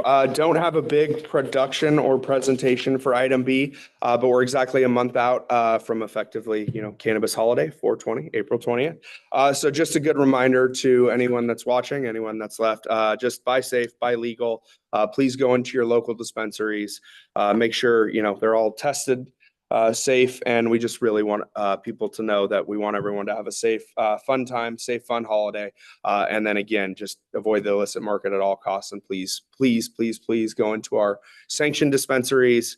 We have incredible licensees, and we just want to make sure people know that, and we want to draw them in there. So. And lounges. Sorry. Thank you.